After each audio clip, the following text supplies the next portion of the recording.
And as I assume that the director knows, my district has been devastated by 6 major hurricanes in just the last 2 years. Just a few months ago, my district experienced 3 major hurricanes in 3 months and 2 in 2 weeks. A little over 2 weeks after Hurricane Helene took out my district with a 5 to 7 foot storm surge, Hurricane Milton, a Category 3 hurricane, made landfall in my district with a 7 to 8 foot storm surge and over 100-mile-an-hour winds. Some of the same businesses that I visited and ripped drywall out of because of Hurricane Helene, 2 weeks later got flooded again. So as you can imagine, my district, both Republicans and Democrats, and Floridians in general, were outraged to learn that FEMA had been avoiding conservatives, Trump supporters, white males, etc. Ranking Member Raskin in the beginning of this hearing stated, and I quote, "No one should play partisan politics with disaster aid." But that's exactly what your agency has been doing. In the aftermath of such devastation, the American people expect and trust that FEMA will administer disaster relief in a fair manner.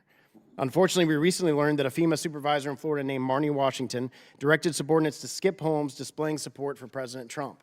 Despite your testimony, this now former employee claims this was a widespread practice under a policy she termed avoidance. No matter who initiated this avoidance policy, it was a malicious act that resulted from a corrupt culture within FEMA. Administrator Criswell, I wrote you a letter on November 15th in which I asked for information related to this incident. Mr. Chairman, I ask unanimous consent to enter the letter into the record. Without objection, so ordered. Although I asked for my answers by November 25th, perhaps you have enough information to at least answer one of my questions, and I've heard some of your answers are related to this. So I've heard, well, let me just ask it as I asked it in the letter. Is it agency policy for FEMA canvassers to practice avoidance in certain circumstances? We provide safety training to our staff as they are going out into communities door to door, and part of that safety training includes how to avoid or de-escalate potentially harassing situations in reaction.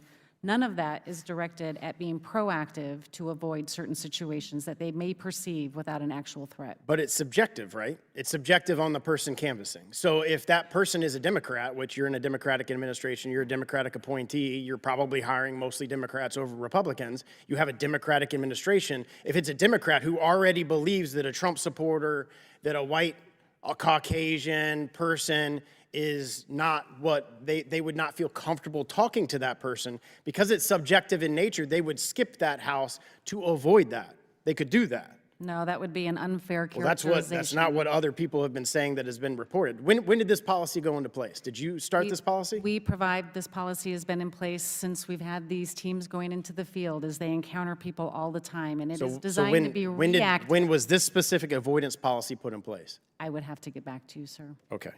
In media appearances, Ms. Washington alleges that she was instructed by a FEMA supervisor named Chad Hershey to practice avoidance. As part of your investigation, have you interviewed Mr. Hershey? I personally have not interviewed Mr. Hershey, but there are ongoing investigations. Well, I would ask the IG to interview him. There were 13 people on the text chain with Ms. Washington. Have they given sworn statements in the course of your department's investigation? I would have to check with the Office of Professional Responsibility as to who they have gotten statements from. Can you provide the names on that text message list, the 13 people that works for FEMA, to this committee to further this investigation and oversight over your... We will work with this committee to provide information as appropriate as part of this investigation. Earlier today in the Transportation Committee, you stated, and I quote, "There is not a widespread culture problem at FEMA." Unfortunately, the evidence contradicts your assertion. In a report published by the Daily Signal, a former FEMA employee, so this isn't Mrs. Washington, this is somebody else, a former FEMA employee who spent over 5 years at your agency stated, and I quote, "FEMA's rotten to a core. It's overstaffed, it's bureaucratic, and they don't really help anybody." Referring to the Trump flag incident, the former employee said, and I quote, "They were told to avoid Trump, avoid any house that has a Trump sign, in a verbal meeting. I've seen that happen," we were told. Quote, "Don't go into any house that looks suspicious." They would use words like hick, cowboys, rednecks. You can change that over to Trump supporters and MAGA. So I guess that explains why FEMA has never stopped in my house over the 6 hurricanes that we've had, because I check all 3 of your boxes: a Trump supporter, a white male, and a cowboy. Mr. Chairman, I ask unanimous consent to enter the Daily Signal article into the record. Without objection, so ordered.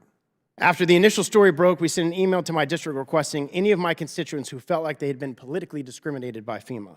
And just since last week, we've had over 35 people who live and reside in my district, who are citizens in my district, who have given us specific instances, factual instances, where they were either overlooked or specifically discriminated against because of their political affiliation.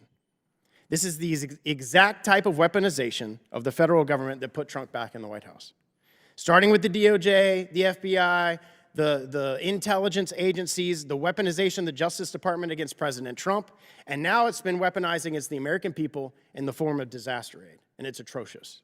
Thank God President Trump won, and he can restore this department into what it should be, not partisan, helping every American that's been affected by a disaster, and I yield back. Will the gentleman yield for one question? Sure.